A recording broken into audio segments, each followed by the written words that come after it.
너의 죽음에 억울함이 없도록 하겠다라는 저의 약속을 지키기 위해서는 앞으로도 가야 할 길이 멀기도 하고 험하기도 할 것입니다. 하지만 저는 결코 흔들리거나 좌절하거나 뒤돌아보지 않고 앞만 보고 수근이와의 약속을 지키기에 혼신의 노력을 다할 것입니다. 그것이 바로 정의고 법치를 살리는 길이라고 저는 생각하기 때문입니다. 네, 항명 혐의로 기소됐던 박정훈 대령이 어제 1심에서 무죄 판결을 받았습니다. 그리고 나서 이렇게 소감을 밝혔는데요. 자, 오늘 3부는 이 문제 자세히 알아보도록 하겠습니다. 먼저 박정훈 대령의 법률 대리인이죠. 김정민 변호사 모셨습니다. 어서 오세요. 네, 안녕하세요. 김정민 변호사입니다. 네, 무죄를 확신하셨습니까, 변호사님? 저야 뭐 대리인이니까 공정할 수가 없겠죠. 예. 근데 믿음은 있었습니다. 믿음은 있었고, 뭐 확률로 뭐 논하기는 어떨지 모르지만 60% 이상의 확신은 있었다. 근데 항상 어려운 사건들을 머릿속에 시뮬레이션 해보면 이 사건도 대표적으로 양쪽의 판결문이 다 가능한 무죄 판결도 가능하고 유죄 판결도 가능한 가능성은 있었던 거죠. 그러니까 이제 유죄 판결을 나름대로 써보니까 제일 마음에 걸렸던 게 뭐냐면 이 명령이 위법하긴 한데 과연 명백하게 위법하냐. 그런 잣대를 들이대면 뭐 유죄 판결도 쓸 수 있겠구나. 그런데 이제 그게 시대 정신에 너무 지금 안 맞으니까 과연 위법한 명령이면서 명백하지 않으니까 따르라는 것을 이 시대의 지성들이 받아들일 수 있을까? 국민들이 받아들일 수 있을까? 그러니까요. 그래서 저는 그래도 무죄 판결이 가능성이 높지 않나 그런 생각을 했었습니다. 알겠습니다. 아무튼 조금 전에 이제 그 박정훈 대령의 소감은 직접 육성으로 들어봤는데 네. 혹시 변호사님 따로 좀 이야기 나눠보셨나요? 아니요. 그럴 수 있는 상황이 아니었고요. 예. 뭐 판결 선고 이후에 정말 감동적인 모습들이었죠. 그럼요. 판결 선고 이전에도 뭐 분위기가 사뭇 다르더라고요. 선고기 되니까 그 오셨던 많은 시민들이 정말 만약에 그게 무죄가 선고되지 않으면 그 분노를 어떻게 할 수 없을 정도로 그 열망이 엄청 뜨거웠죠. 그러니까 뭐 그 무죄 선고 나니까 정말 그 엄청난 반응들이었죠. 그리고 근데 이게 이제 그 항명 혐의의 맞은편에 사실은 VIP 경로설이 있었던 거잖아요. 네, 네. 근데 어제 이제 그 판단은 VIP 경로설에 대한 판단은 아니었단 말이에요. 그래서 많은 언론도 이거하고는 상관없는 판결이다 이런 식으로 했는데 지금 변호사님께서 판결문에 관련 내용이 살짝 녹아 있다. 이런 말. 왜냐하면 일단 그 이제 VIP 대통령 윤석열 경로설에 대해서 언급이 없다라는 것을 그걸 반가워하는 사람들은 참 딱한 사람들이죠. 말이 됩니까? 일단 이 판결은 국방부 장관의 명령 지시, 해병대 사령관의 명령 지시가 다 위법하다고 봤고요. 위법한 명령을 전제로 한 거죠. 그리고 특별히 이유가 없다라는 설실을 했어요. 왜 이렇게 변심했는지에 대한 이유가 없다. 그 얘기는 쭉 올라가면 누구 때문에 이런 일이 벌어졌다라는 거 암시가 있지 않습니까? 이유를 밝혀야 된다는 뜻을 깔고 있는 거예요. 거기에 보면 또 공소권 남용에 대한 판단할 때 무슨 얘기가 있었냐면 수사가 제대로 안 됐다라는 표현도 있었어요. 아, 그래요? 네. 피고인 본인이 대통령 경로서를 얘기하고 있고 여러 가지 주장을 하고 있으나 거기에 대한 제대로 된 수사가 하나도 없었다. 심지어 이종석 국방장관한테는 진술서 하나 받은 게 없다.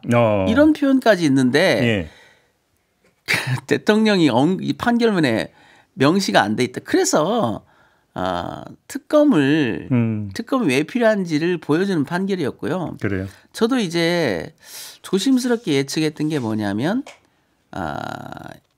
무죄 판결을 할 때 어느 범위까지 사실관계를 설시할 거냐. 예를 들면 정말 의혹이 있는 부분을 낱낱이 지적하면서 대통령의 경로가 있었던 걸로 보이고 전화가 있었던 걸로 보이고 그때 뭔가 지시를 한 것 같이 보인다. 그리고 그 의도는 상당히 불순한 걸로 의심스럽다. 이렇게까지 적극적 설시를 할 거냐.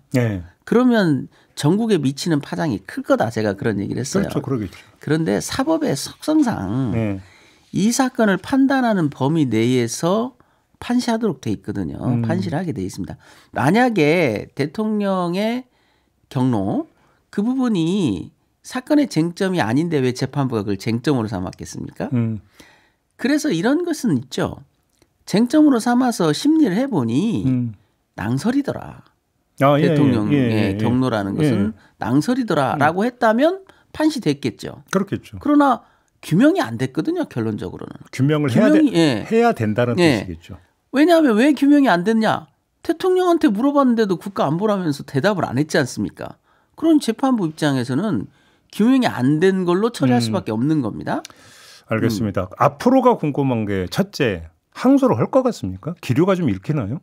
저는 안 해야 된다고 봐요. 예. 왜냐하면 제가 그동안 꾸준히 주장했던 게 빨리 공소를 취소하라. 예. 공소 제기하면 안 된다. 공소 제기한 다음에는 취소하라. 저 군검사들은 범죄자들이다. 예. 그런 얘기를 계속 했었어요. 네. 그런데 이번 판결도 보십시오. 그동안 국방부 장관 이종섭을 비롯한 모든 사람들이 자기들의 지시에 하등 문제가 없다고 팍팍 우겼어요.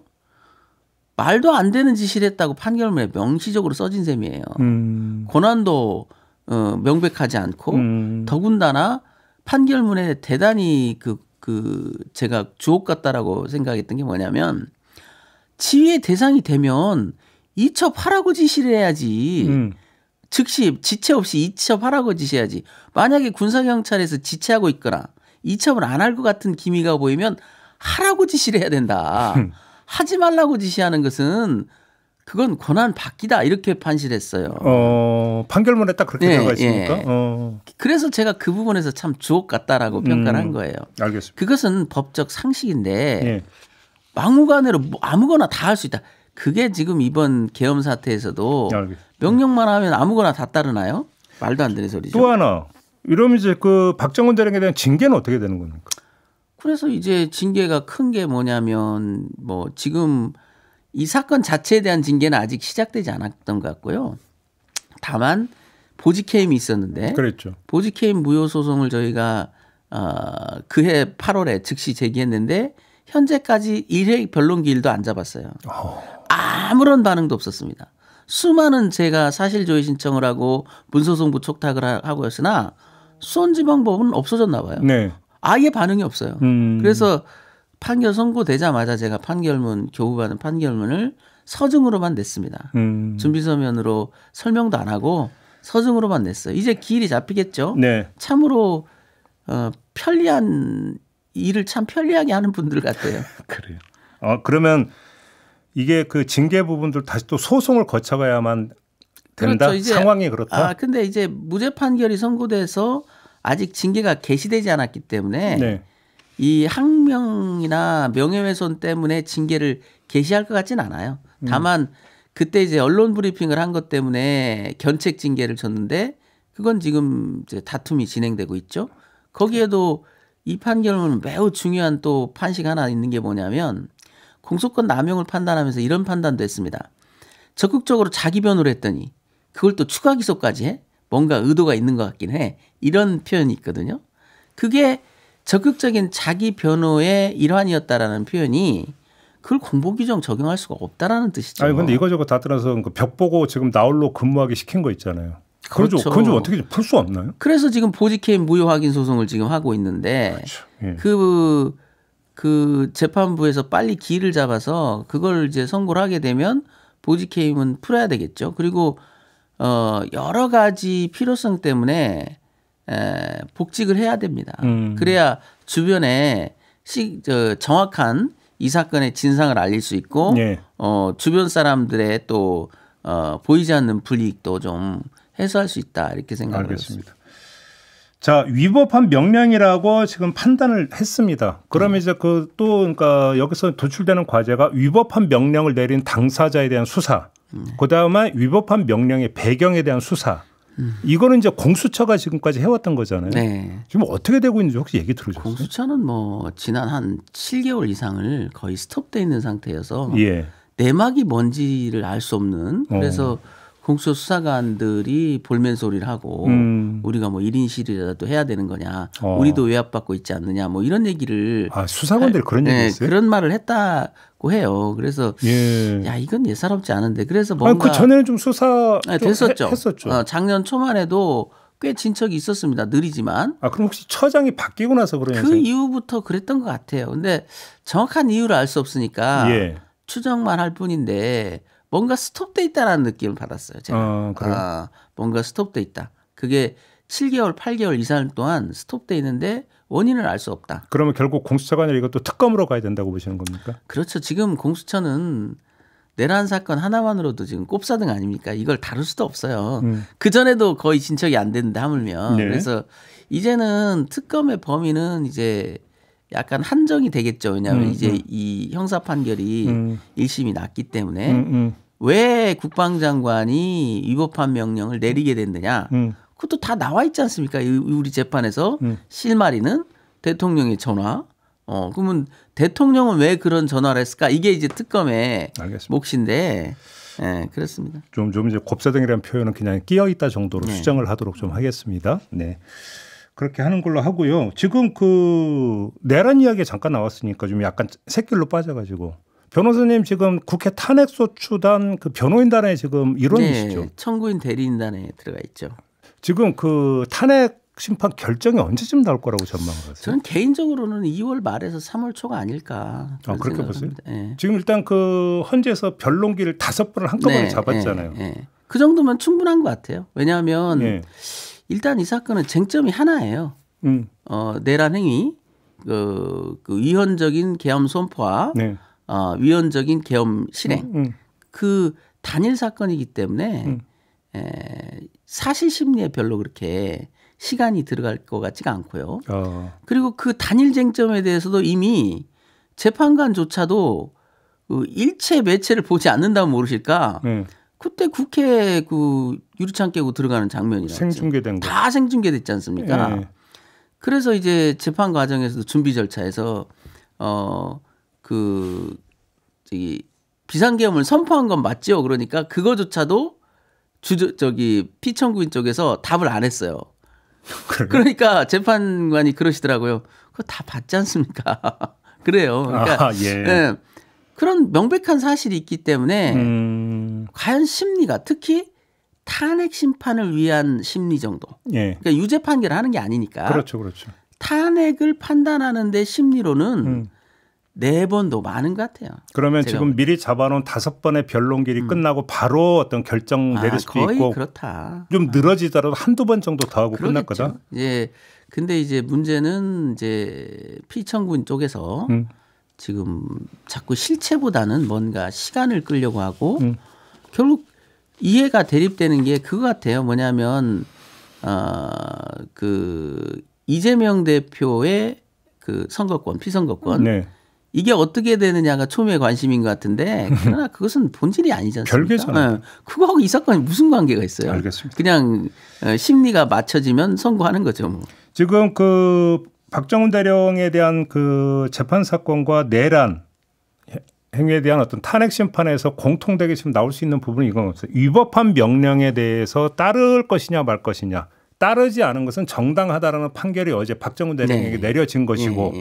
내란 과정에서 군인들이 보여준 모습, 특히 사령관들이 보여준 모습은 그냥 따랐다라는 거잖아요. 여기서 결국은 참 군인상이 무엇인가가 좀 정리가 되는 거 아니겠습니까? 그렇죠. 그래서 저도 이제 오늘에서야 그 반응을 들었는데요.